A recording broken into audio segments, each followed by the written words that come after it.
Thanks for staying with us. So let me take the major headline in points about the presidential yacht that has been trending on social media. So according to the report, out of the 2.1 billion naira, the 2.1 trillion naira supplementary budget, 200 billion was actually requested by the Ministry of Defense, of which the president only approved 62 billion. From that 62 billion, 5 billion was allocated to a presidential yacht. Now, the Director of Information of the Nigerian Navy, Commodore Adeola, has said from the report that it was a long overdue request for the replacement of the defunct presidential yacht under the former administration. However, when many saw the line items, they thought it was the president that wanted to buy a yacht for himself. How the special advisor to the president on information and strategy, Mr. Bayo Onanuga, clarified this, explained that it was not for Tinubu's personal use. He said that the naval boat was described in the budget as presidential yacht because of its high-level security features. What was named presidential yacht on the budget with specialized security gadgets suitable for high-profile operational inspection and not for the use of for the president. So the House of Reps have taken that 5 billion naira and added it to the student loan. So initially the student loan was 5 billion naira, now it's 10 billion because the money allocated for the yacht has been moved then to this student loan. So what does that mean for the student loan? Would that mean more students or more accessibility? Maybe, well, I don't know. I guess we'll know, but they have 10 billion. They have more pool. Maybe more people will have access to the money. But I guess when we then need a military because the naval, yes. I wonder, what would then? It's not supposed to be for protection of whoever is in office. Use mommy water. So they said, we don't need so another guy was saying that Tinubu was a leader who understands the economic challenges being faced by the masses, and that he gets the benefits of the ongoing reforms that would certainly lead to buoyant and improved. Pretty much saying that he understands what we're going through, and this is not the important thing for now. Yes. So understand. Yeah. Back to Lagos State, our governor yesterday unveiled the Yaba overpass at the Tejo Junction. That thing has been ongoing for a while. That bridge that's just over. Yeah, I couldn't figure it out how it's going to look, but I'll try to go there. Okay, it's open now. Yes, it was unveiled yesterday, and the governor was saying that it's one of the 5 bridges or 4 bridges that will be constructed, and all will be between these 4 bridges cut across rail lines. Their main purpose really is to safeguard against those accidents we usually have, you know, where trains and cars collide. And we remember the sad incident earlier this year, or it was late last year. And we're hoping that he knows that this particular bridge and other bridges like it that will be coming up in the Oyingbo and Ikeja, Mushin, Yaba, Oyingbo will be coming up, and those also will further ensure the safety of Lagos residents. So this is also supposed to serve the Red Line station as well. And the train station. Yes. And so, well done, Lagos State. The Red Line too, hoping to be fully operational before the end of this year. So I just focus on the work and just let it, because when I listen to read, I'm thinking, am I in the same state? Some people just complaining, but go ahead. Give me that story. Yes, I have a human interest story. So a 34-year-old man, identified as John, has died after drowning in Elegushi Beach in Lagos State on Saturday during a church hangout. They said the church is from Ikorodu. They gathered about 35 young people to have a good time.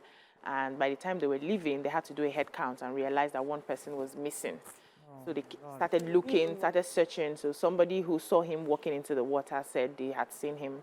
And then they got the divers and everybody to search for him. They didn't see him till Tuesday. This hangout happened on Saturday. They didn't find his body till Tuesday. So the body was recovered at the beach. The police is aware of it. You know, they've deposited him in the morgue already. It's just a very sad story. Really sad. You know, if you can't swim, just don't go close to water. Honestly. He may know how to swim, actually. Yeah, but sometimes most of the waves. Because I even saw a particular video recently of this was abroad, of a lady who was just by the edge of the water. Obviously couldn't swim, and the waves came and carried her. And there's a way, the waves are quite strong. Very. And she was on her knees, really trying to escape, but she could not escape. Like, they had to get bodyguards to help her. So sometimes it's not even... Just avoid that swimming in open water. Vanguard. Electricity policy flip-flop threatens $155 million smart meters project. FCT, enough work for me. I'm not interested in River, says Wiki. Nigeria in critical condition, right? may be flown abroad, says NLC. Well, Tinubu seeks for fair, it. transparent polling in Bayelsa, Himo-Kogi. Rail system Blue Line project awarded already in 2026, says Sanwo-Olu. And court orders unconditional release of Emefiele.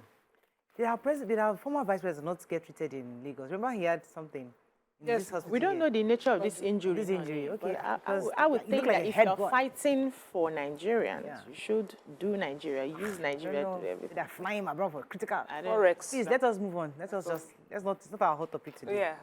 Emefiele, an Abuja High Court has ordered that EFCC should unconditionally release the former CBN governor that has been in their custody.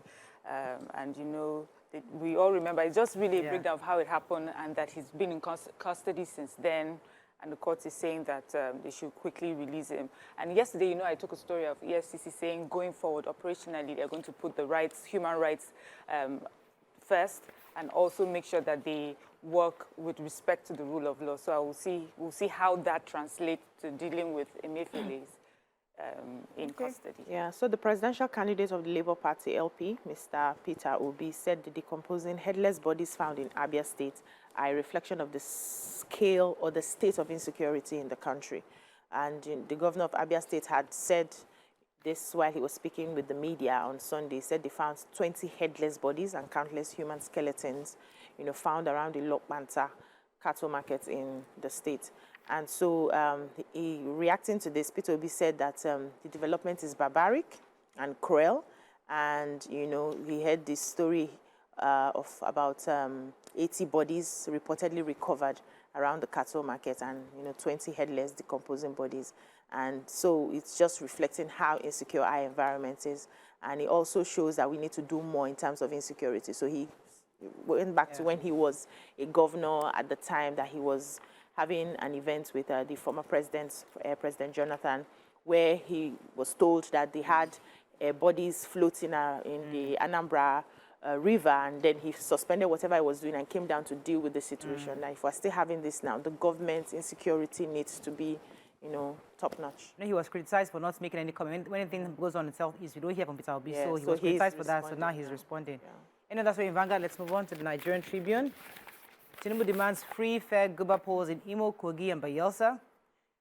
Reps transfer 5 billion naira for Yacht to students' loan as National Assembly approves 2.18 trillion naira budget. Court orders unconditional release of Emefiele from EFCC detention. CBN may begin disbursement of foreign airlines trapped funds. High volume withdrawals causing scarcity of naira notes in some locations, says CBN. Reps move to recover over $30 billion revenue from merger of multinational oil firms. And Dangote speaks on allegation of economic sabotage. Which story are we starting in Nigerian Tribune? Okay, President has called for the conduct he has asked for free and fair, transparent elections that will be held November 11th in Kogi, Bayelsa, and Imo states. As we are aware, on 11th of November, there will be gubernatorial elections in those states. And he said he received the candidates that will be running under the umbrella of the APC at the villa, and he's also asking that please, he's pleading for free and fair elections. I believe we will all do well. That's just what he's saying. We hope that, you know, there won't be any sort of violence, and at the end of the day, you know, those who have voted don't feel like their votes counted.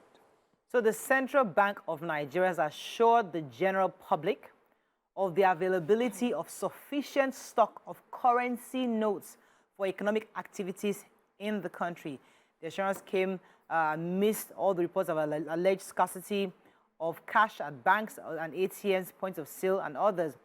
The bank revealed that the seeming cash scarcity in some locations is due largely to high volume withdrawals from the CBN branches by deposit money banks and panic withdrawals by customers. The CBN reassured that its branches across the country are also working to ensure the seamless circulation of cash in the respective states of operation and advised members of the public to guard against the panic withdrawals. There is a sufficient stock of facility for economic activities. They didn't explain if it was forex or just regular cash, but So let me take another CBN story. So okay, go ahead. according to this story, a source has said that they've been reached out to by the CBN for disbursement of the $800 million airline funds trapped in the country. They said that since the CBN reached out to them, they are hopeful that this will be done as soon as possible.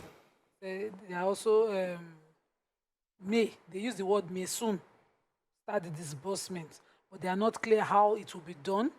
But they gathered information that revealed that payment schedule and modes to be engaged will be clearer coming this week.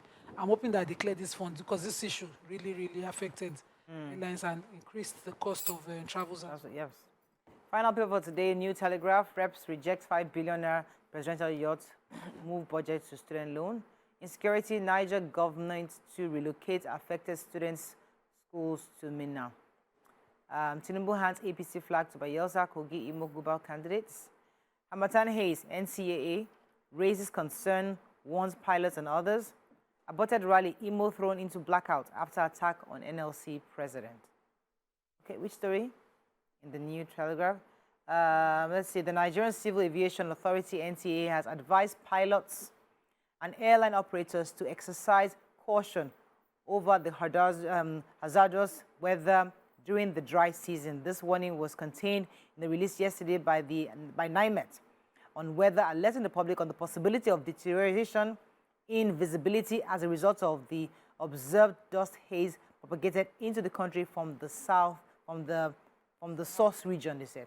Source region. We're getting to Hamatan anyway. Getting into the core of Niger State, the Commissioner for Lands and Survey, Maurice Magaji, on Thursday said that the government has taken the decision to relocate students affected by insecurity in some areas to Minna so that they can continue their education. They don't believe that students should suffer for this. They are also using the opportunity to warn those who have, trespassed into the lands where schools are provided and are already erecting buildings there, that they will reclaim those lands, that they will not allow such activity.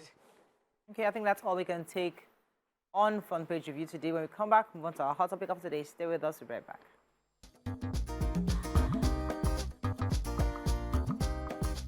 Stay tuned. Your View will be right back.